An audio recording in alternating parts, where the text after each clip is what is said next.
I could deliver the best damn training in the world, and it doesn't matter if a frontline manager is not reinforcing it. That doesn't start after the training, it actually starts before. Our core curriculum, everything is built off of value-based selling. Even for the CSM? Even for the CSM. But then from there, the skills obviously are going to vary a lot, right? The upmarket customers that we sell to, the big enterprises, they have completely different needs than a startup. Therefore, we need different enablement programs to address those skills. That's cool. I remember this acronym from earlier in my career, WIFM. Have you heard of that, Alec? No. What's in it for me? What's in it for the customer?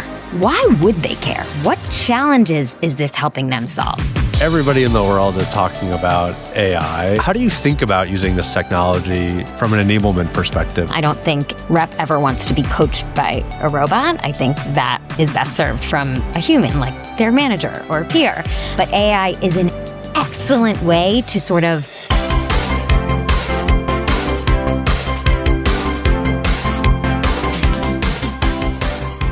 So you spent almost a decade in sales, but then you started freelancing sales coaching on the side. Like, what made you want to coach reps instead of sell? Yeah. So I worked at a company where every time you made a sale, we're all in the pit together. This is pre-pandemic. So we're all in the pit together. The gong goes off on the board. The bell rings, everybody stops what they're doing and is applauding. And I'm the one that's like literally hiding under the desk. Hated the attention. Didn't really, I liked sales because I like the relationship building. I like helping people, but I really didn't like that kind of spotlight. What I did find so fulfilling is when other reps would, new hires would start or more junior reps would start. I loved helping them. I got so much fulfillment after, seeing their name go up on the board in the background. I am like the loudest person in the room cheering for them. And so to be honest, Alex, didn't even know that sales enablement was a thing. We never had sales enablement at any sales org that I worked in. It was always you learn from the people around you. So I didn't know that coaching was a thing that you could do as a career. I thought it's just reserved for managers to do with their reps. And I had a friend who was like, hey, do you want to coach some folks on the side? I know you love to do it. This friend happened to be Eric Martin, E-Mart, the famous E-Mart who started up the sales team at Vanta. I know that name. Yeah. Yeah. He's like, I'm starting up the sales team at this little startup and I could really use some other AEs to just lend a hand and, maybe 1 or 2 hours a week, just listen to some calls, do some role plays with, these reps that I'm hiring. I'm like, sign me up. And I loved it. And the rest is history. I ended up doing it full time. I literally asked Eric when I joined Vanta full time, so what's my title going to be? Sales coach? And he's like, that's not a thing. It's called sales enablement. Going to help you for your resume. It's sales enablement manager. I'm like, cool. I think that sounds about right for what we're going to be doing here, but it's how I fell into it. And like, what are those early coaching sessions like when you're freelancing different reps at Vanta and some of the, the other companies you were working with or the reps at companies you were working with? Like, what do you do in a coaching session with a sales rep? Yeah. So obviously it's going to be way more around skills than it is around product or proficiency in a certain industry. I wasn't a compliance expert, nor do I play one on TV now either. I certainly didn't know the ins and outs of products that the reps I was coaching at other companies, I couldn't coach them on that. What I did know is the principles of just value-based selling, right? Which is, you want to get really quickly to the matter of what your prospect cares about, right? What's in it for them? And then you're going to tailor your pitch of your product to exactly meet that need, right? And that's what I really stuck to are those selling principles. So early stage coaching is me watching gong calls, watching recordings, coming to a live session with some notes on, hey, again, I don't know much about the product side of what you're doing, but you seem to run into this objection a lot, or you seem to talk a little bit versus asking a lot in this particular segment. Let's kind of talk about that. So I think it almost helped in a way that I didn't have the product knowledge for these folks because we could really just hone in on the skill. And I mean, yeah, and value-based selling is, I guess, universal across. Doesn't really matter what product. I mean, I think what's so funny about it is that it's not even about like selling the product. Like that's always Yeah, what was so weird about for me as a founder building a product. I always sucked at this. It's like I just want to show you my product, and then it's like not right. even about that, which is so unintuitive. But yeah, Exactly. I've learned it makes sense. Yeah.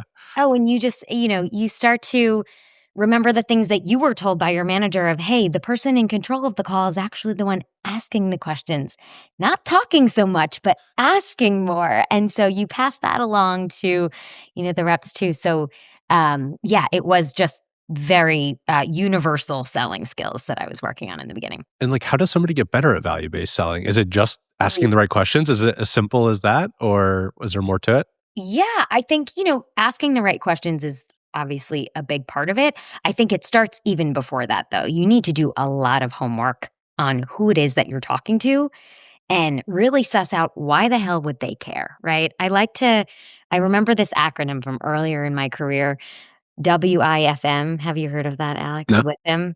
What's in it for me, Mm. right? Really, it starts with the research before you even get on the call of what's in it for the customer or the prospect rather, right? Why would they care? What challenges is this helping them solve? What goals is this helping them achieve? What needs is this, checking the box on for them? It starts way before the call using, research insights. And then from there, you get to kind of prepare, okay, then based on that, these are the questions I'm going to ask to get them to give me those pains, those goals, those challenges. And then again, it's all about tailoring, right? Doesn't matter if I've asked you the best questions in the world, Alex. Like if I didn't tailor my pitch accordingly, you're going to be like, who the hell is she? She's not listening to me. She doesn't understand my business. I'm going elsewhere. Let's transition and talk about Vanta. So in December 2021, you joined Vanta full-time as a sales enablement manager. And I've heard your CRO, Stevie Case, kind of describe the sales team as like the Wild West at that point. Like, what was it like from your enablement perspective? And like, what was the sales org like when you kind of first joined? Yeah, very accurate. First of all, much smaller. So at the time, we could do a lot more of this just kind of one-on-one ad hoc scaling. What we were doing wasn't even in my mind yet, right? I'm sure it was in Stevie's, but Yeah. it was sort of, how do I phrase this politely? It was a very reactive enablement program versus proactive. We had like a standing weekly session where it was just flavor of the week. Hey, what objections are we hearing this week? What new competitors are we hearing about this week? What new product are we releasing this week that we can start to kind of tease out? It was super reactive. There was not really a strategy behind it, to be perfectly honest with you. And it was really designed to help, I think, get folks just up to speed as quickly as possible, so that they could go to market. And by the way, we didn't really have competitors back then. So it was a different ball game, really. It was I would agree with the Wild West statement. And so you're sitting in this like weekly meeting, and I've been in those where it's like, okay, how do we position against, I don't know, this random thing that pops up, or we have this new feature launching. Yeah. Like, what does it start to look like? How does that enablement program sort of start to form? Like from that weekly meeting, how do you kind of bring it to the field? I'm basically meeting with the sales leaders on the team going, hey, what do we want to focus on? What's a pain point this week? What's a gap we're seeing this week? Then immediately, I'm someone who likes to show versus tell. So rather than me sitting there for 30 minutes telling AEs, this is how we should respond to this objection, for example, I'm going to go watch game tape and I'm going to find an AE who is tackling that objection like a rock star. And I'm going to put them on what I like to call, we didn't create it. ESPN, don't sue me, Sports Center Top 10, which is we would kick off every enablement session with what is that kind of theme of the week. And I'd find gong snippets that were related. So awesome discovery questions, awesome rebuttals, just anything that we really wanted to spotlight as sort of best practices so that the reps could learn from each other. So that was a big part of it, just early on, like sharing best practices. That's awesome because it's so simple. Like everyone can It was, do and that's that. something that And has yeah, not changed. yeah. You can ask my reps, we still do sports center top 10. But obviously the rest of the program has evolved quite Yeah. a bit, as is our product. And yeah, I guess how did it evolve? Like, I don't know if there's like clear stages in your head of kind Yeah. of how it evolved. Because I know Vanta's at, I mean, obviously a crazy scale today, but how do you sort of think about that kind of evolution of the enablement program and I guess the sales team too? Yeah. So, well, first I have to shout out we hired an enablement leader to really help put a strategy in place.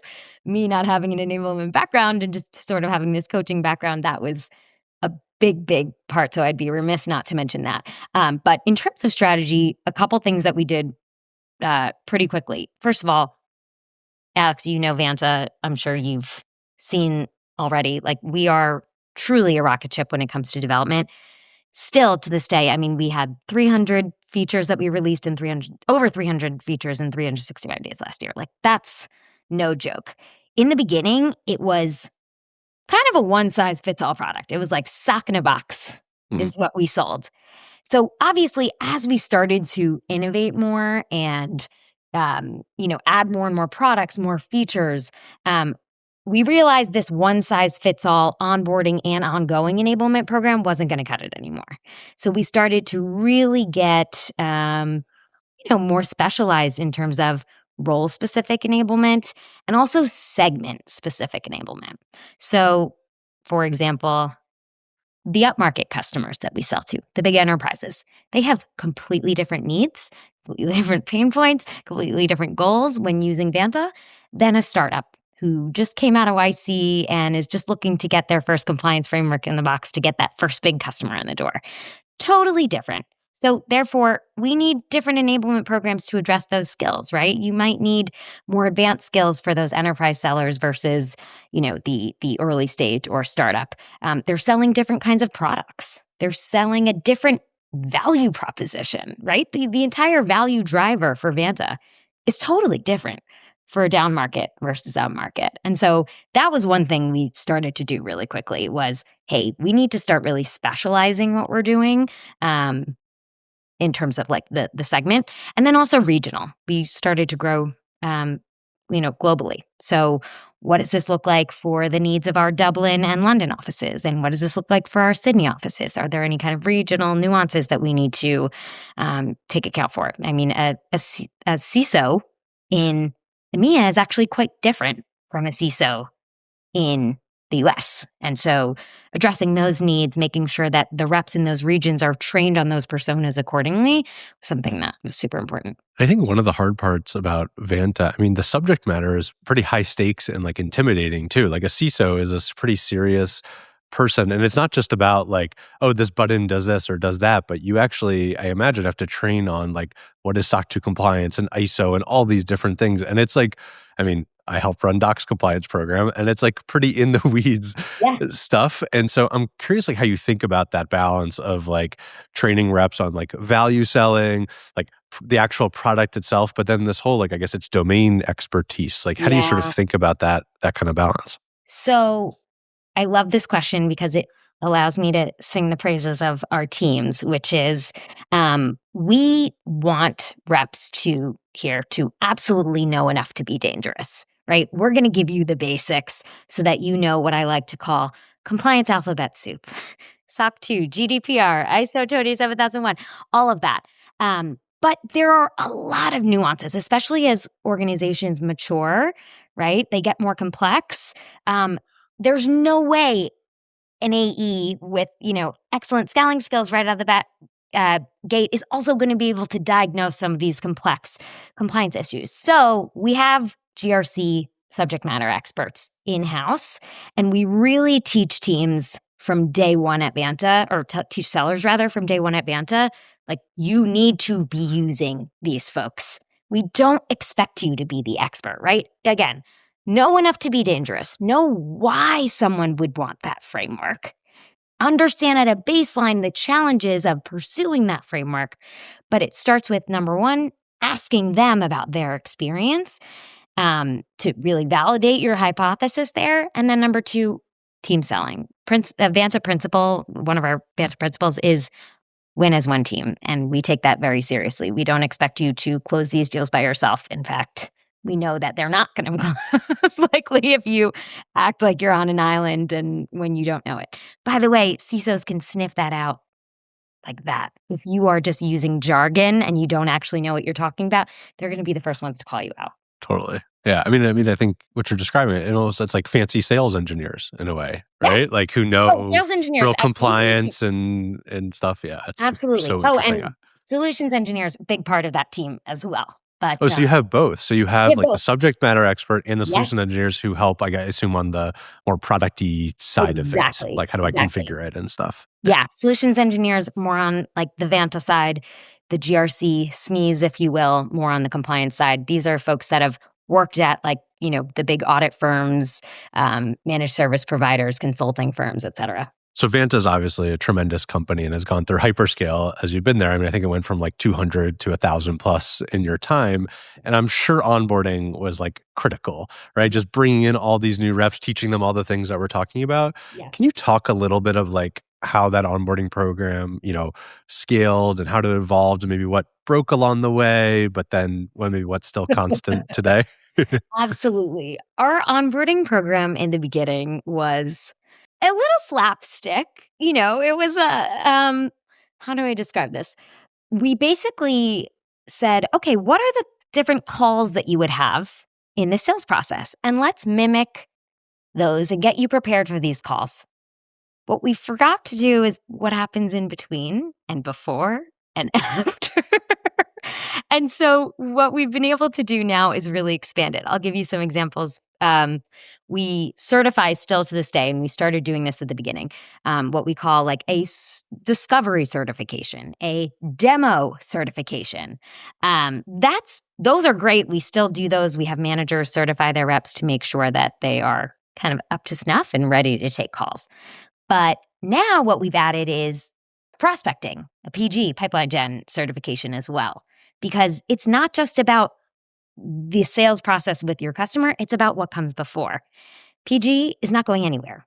We don't hit our goals without outbounding. And so that has become a big part of onboarding, not just leaving it up to managers to put the pressure on to outbound and prospect, but really building that in, giving them those fundamental, basically a framework to follow in the beginning, right? What are the tools you should be using? How should you be tiering and prioritizing your book of business? What are the modes of communication that work well and why and how and multi-threading and really making sure that they have those, that solid foundation down. So that's one example of how, we were kind of neglecting certain parts in the beginning we brought together. Another thing I'll say too is we don't just rely on live enablement anymore. We've definitely incorporated a lot more e-learning. There are different learners that like to learn in different ways, right? Some love e-learning and would rather have only e-learning. Some hate it and would rather only have live. We try to meet everybody in the middle. And so the e-learning, what we do is, we use that as sort of a foundation of, if I just need to give you knowledge, for example, like when to use X and Y framework, when to pitch a framework, a compliance framework. That's just knowledge I need to give to you that you need to store up here. If it's a skill that we need to practice, that then turns into live enablement. And it's not just one-off. We've built a lot of teachbacks, reinforcements, kind of like this flipped classroom approach, right? Where maybe you learn the basics of something via an e-learning, and then it's reinforced in a live activity, some way that it's engaging it, it's bringing it out of the theoretical and into like a real-world application scenario. And is that like a formal, do you do like recertification or is that kind of more of an informal way to go out? Okay, so you do, yeah. So depending on what it is, right? If we were to launch a, brand new product tomorrow that was huge, that we could sell standalone, you bet your ass everybody would get certified on that new, product and how to sell it. We also recertify when, for example, we update things like our entire pitch deck. We do certifications when we actually updated our pricing and packaging model. We recertified the team on that as well. So if it's a big enough kind of tier 1 initiative, of course, yeah, they're going to get recertified. And is that like the rep goes into a scary room with Stevie and you, and you're just judging them like like a panel? First, you put a bag over their head. Yeah. No, I'm kidding. No. So it can take many forms. Some certifications, we say, go out and try this in the real world. try this new sales deck, pitch this new pricing package with a real prospect, and then we're going to go back, grade it, give you feedback.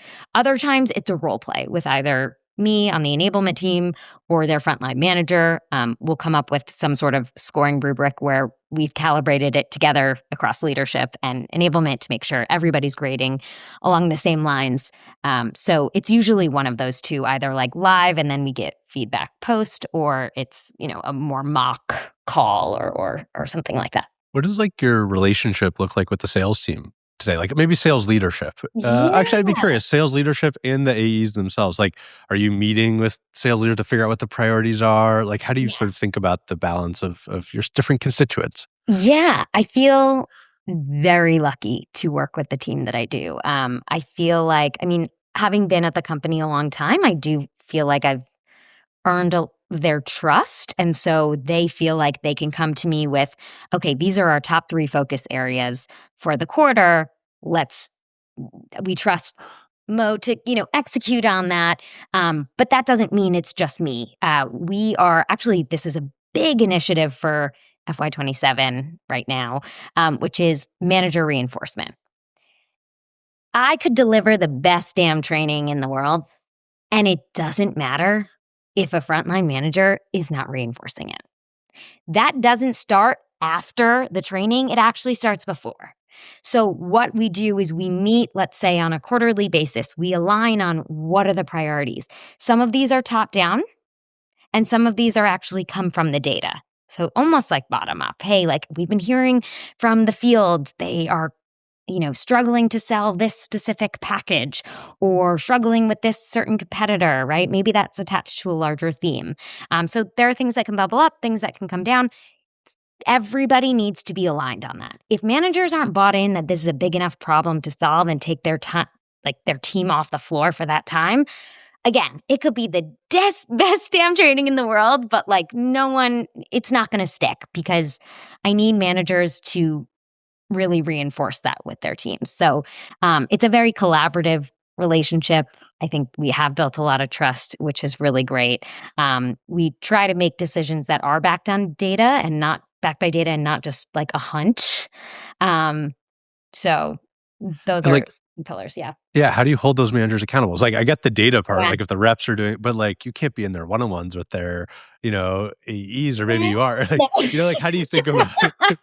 I'm just going to pop into your one-on-one. Like, make sure you do the training. It's a great question. I think part of it starts with, the managers at the end of the day, their reps number is their number.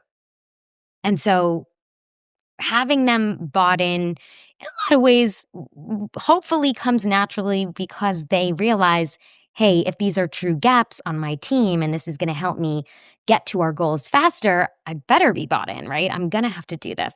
A lot of it too is having some sort of, I would call them like your internal champion who can really start to enforce this with their team, show what good looks like, be a good example, and then have the other managers see that it's successful, see that reps are benefiting from that, and kind of, follow suit in that regard.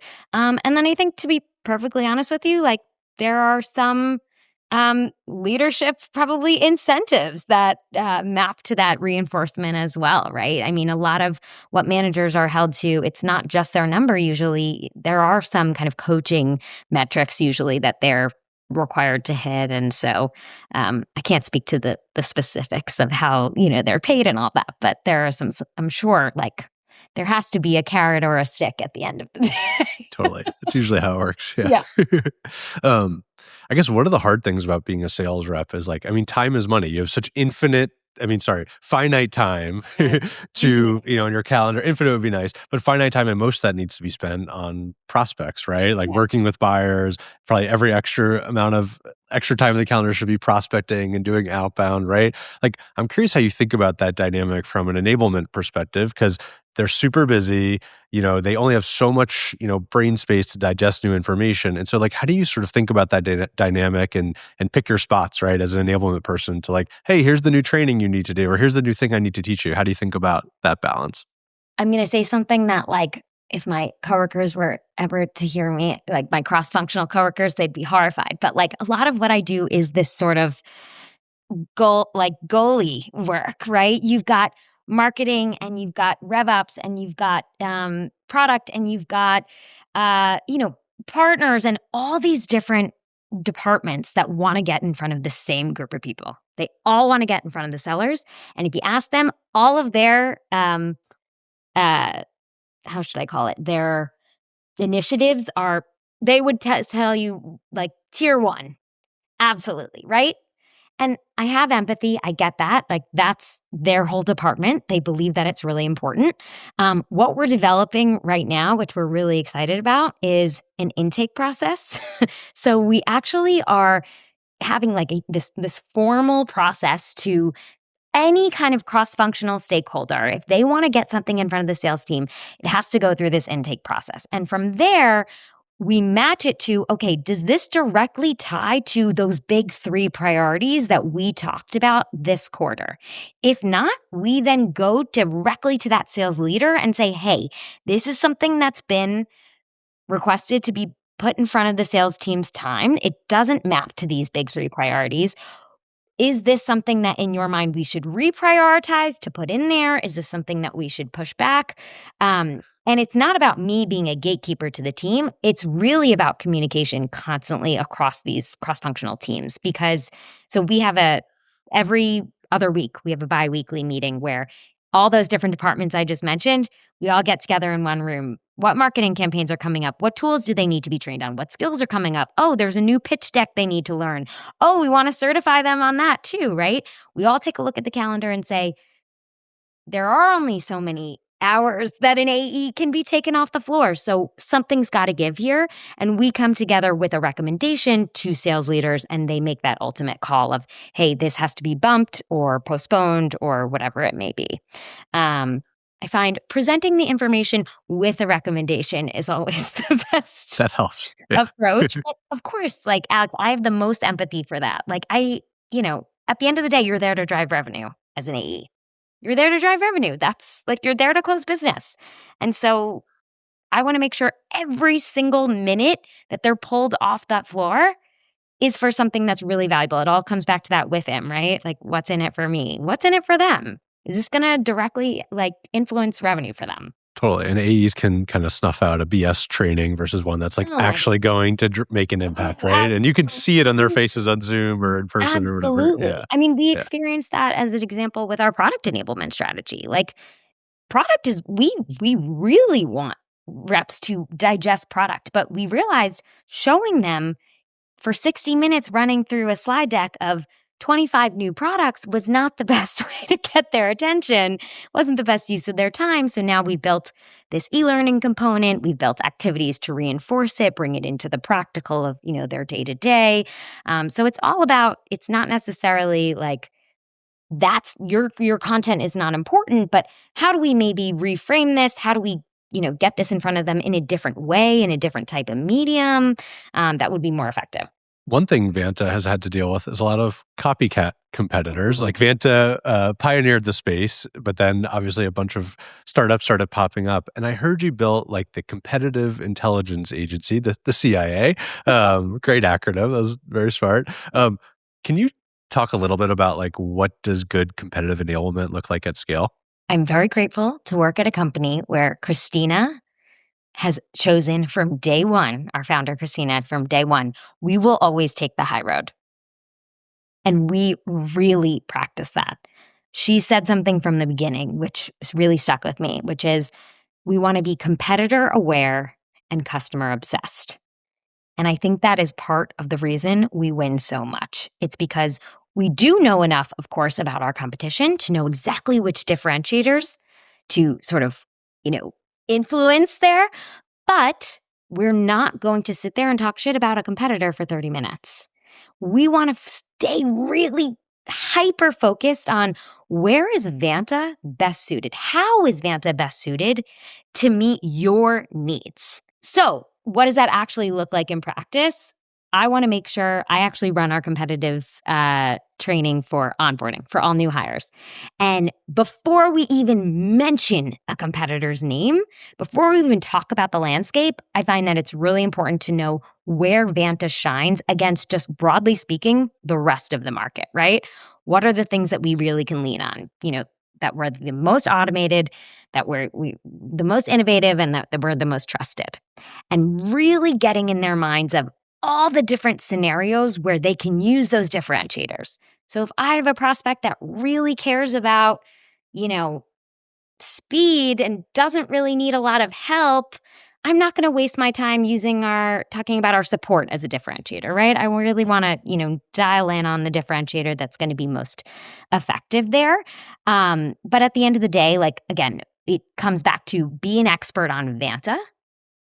And then we can ask, hey, this is how Vanta, for example, defines automation. This is what Vanta's Trust Center can do for you. I'm curious, the other, vendors that you're looking at, can they do the same thing? How do they define automation? How do they define continuous monitoring? So it's really about inspiring our prospects to kind of do more of that discovery for themselves. And where I think our sales team really shines is playing offense in that regard, right?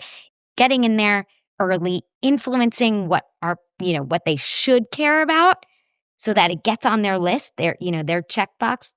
Alex, they don't come to Vanta. A startup doesn't come to Vanta going, I want to work with a trusted, proven market leader. They don't do that. We have to get them to care about that early versus talking shit and going feature by feature for all these other competitors. How do we get them to care about where we shine the most? And I think what you said there about influencing how they're even thinking about the purchasing decision. I mean, I feel that at Doc when our competitors are somewhat doing that to us, because I'm like, I wonder why you care about these 3 features Yes. that they have, but we don't have.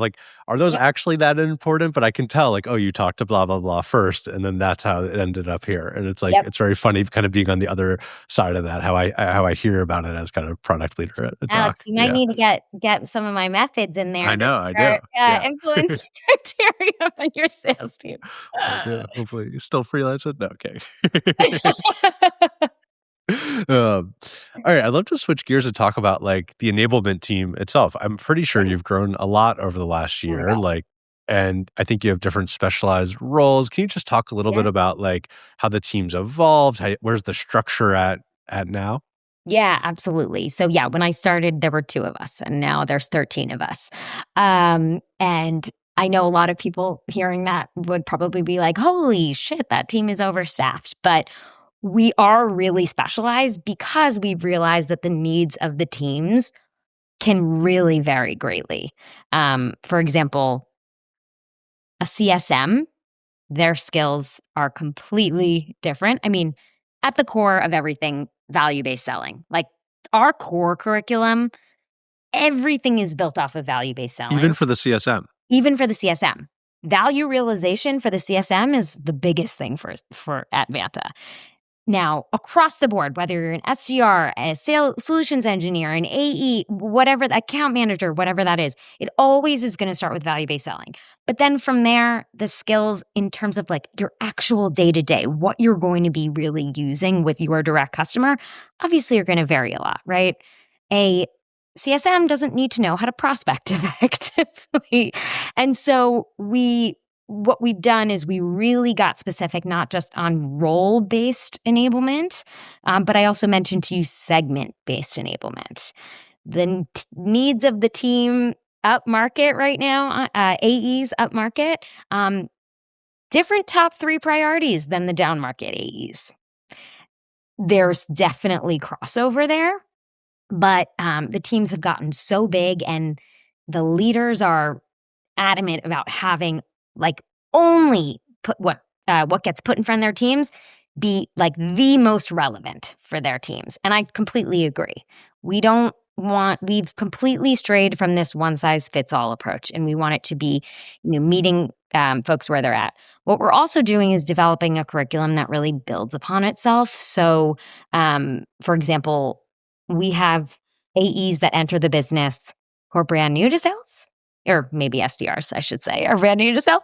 And then we have some that, have a lot of experience, and maybe they don't need the same level of, I don't know, negotiation 101. And so we're trying to create this curriculum now where, okay, maybe this new hire can go automatically to the advanced level of this skill training, whereas this new hire needs beginner. And then, starting from scratch. So in order to build a curriculum like that, you need a lot of a lot of hands-on tech and the help of, some awesome instructional designers and AI and all of that. So, the specialization has become, it's really, really exciting. With that being said, we still collaborate a ton. I mean, today I was in a meeting with our enablement team where on the post-sale side, they were talking about multi-threading. And then I was like, oh, I want to leverage that framework for AEs for multi-threading. And then the SDR manager was like, oh, I think SDRs should be learning this content too. So we're very transparent about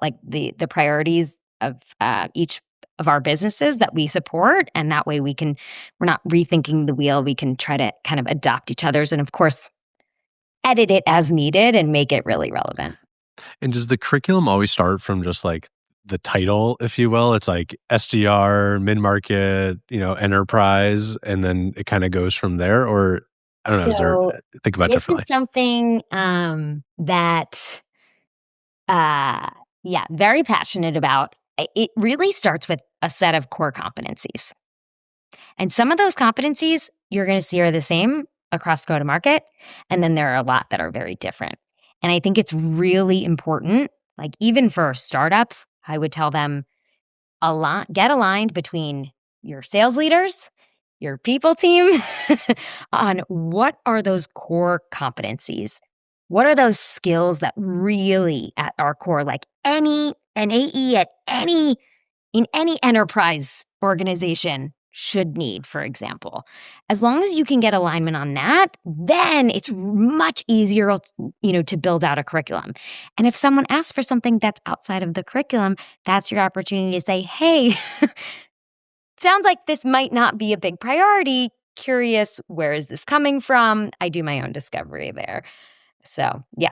That's where it helps to be a former seller. You can reverse it on them. Yeah. Yes. What outcome are you looking to drive there? Is there another way we can hit the same outcome with a different kind of skill? So, yeah.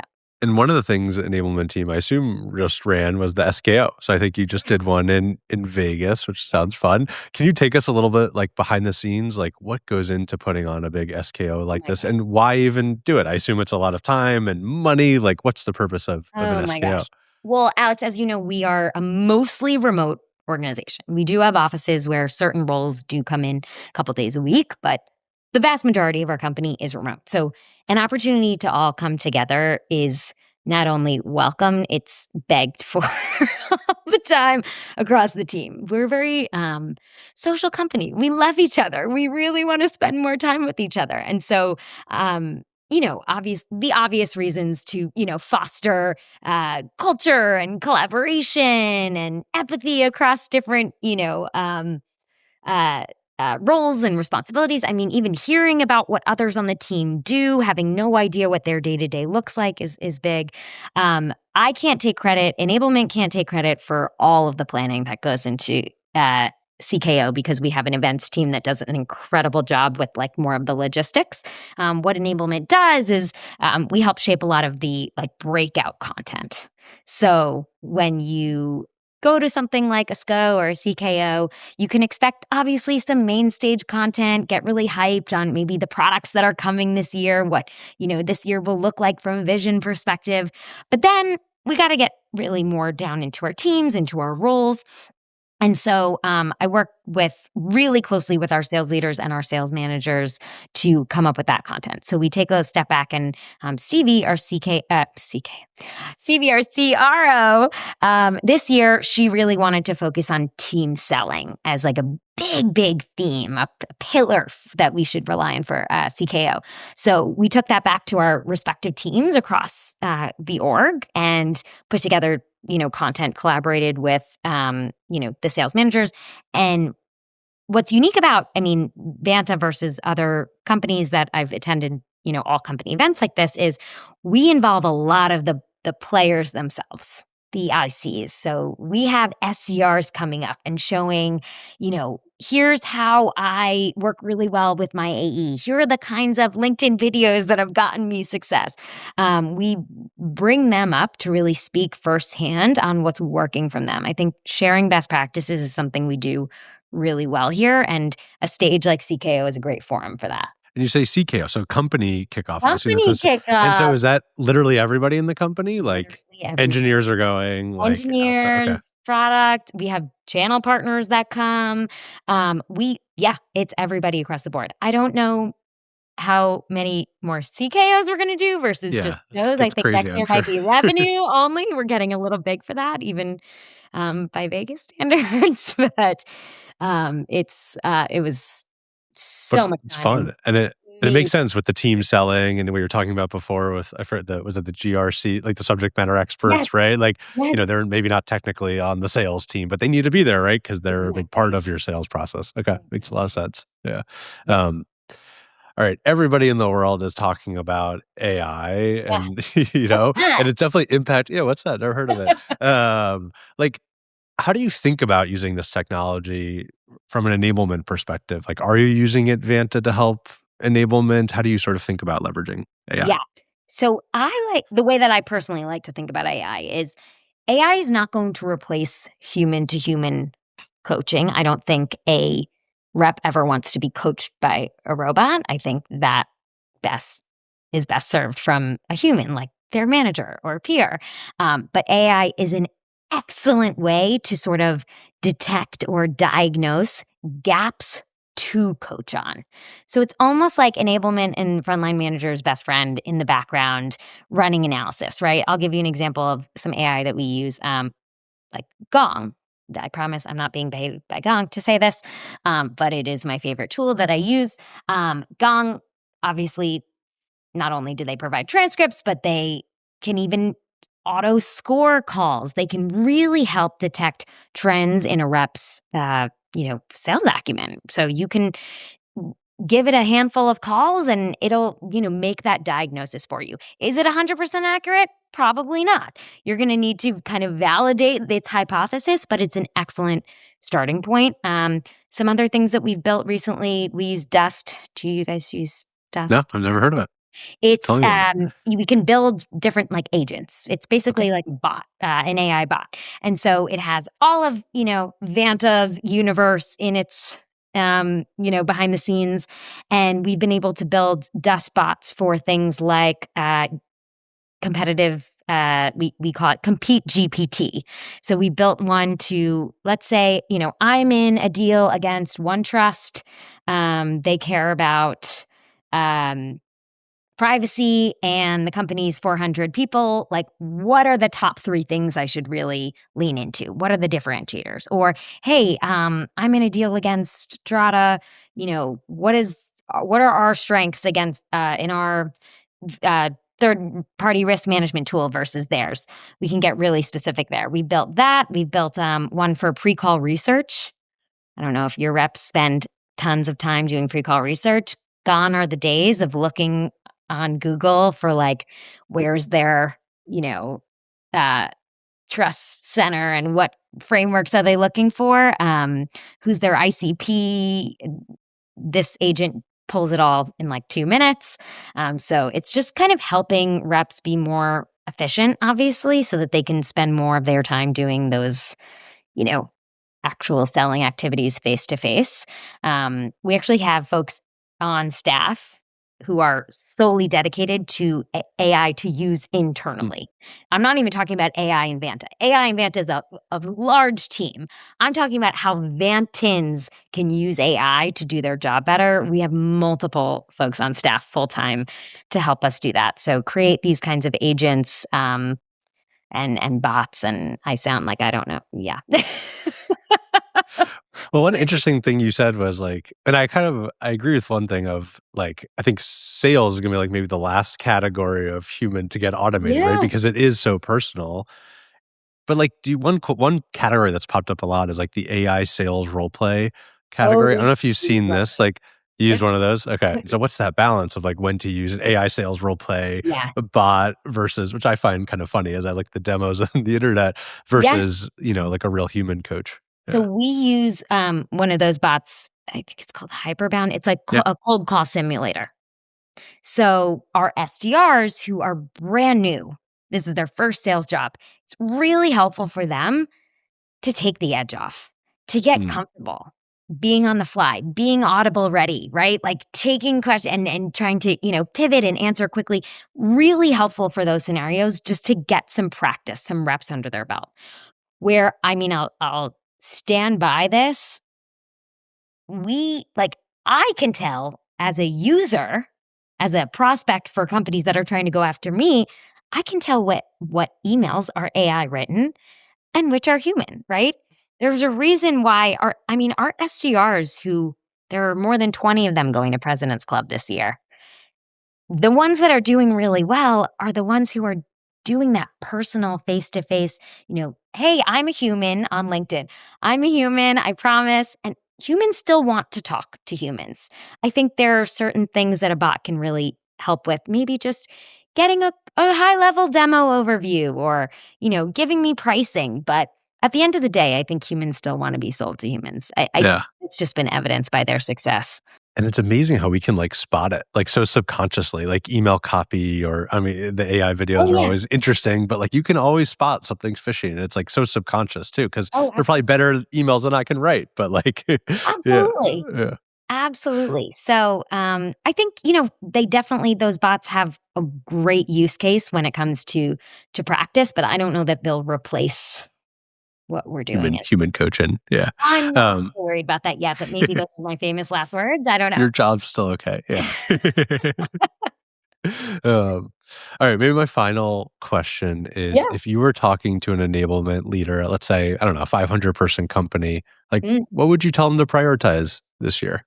500-person company. Or you can pick whatever size you want. But No. I would say, first of all, if you're not on great terms with your RevOps team, befriend your RevOps team.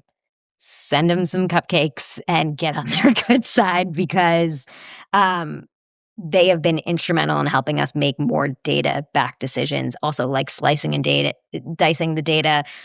A lot of, I think, when you're really early on at a company, everything gets surfaced up anecdotally, right? And sometimes the loudest voices in the room can sound like the biggest problems, but maybe it's just one single loud voice. And it's so important to always go back to what the data is telling you. Is this really a top close loss reason for us? Or is this just maybe someone loud who doesn't feel super confident about it, wants it for, their 2 people on their team? Also, the folks on my RevOps team have been instrumental in helping with building these like AI agents that we use to make our reps more efficient. So I would say that's a big one, advice that I would give them. What else? Another one, if you haven't already, like purchase a gong or a chorus or something similar to that. I stand by this, like reps love to learn from each other. It is so much more effective showing them a top performer deliver a talk track versus me delivering a talk track in a training. They want to learn directly from each other, and Gong is the best way to identify those people, but also identify those gaps, right? It's really, really, really helpful. And I think they're continuing to sort of make the AI components of their tools more accurate. So those would be my top 2 suggestions if they're not already doing them. Those are great ones. Well, thank you so much for the time today, Mo. This is super fun.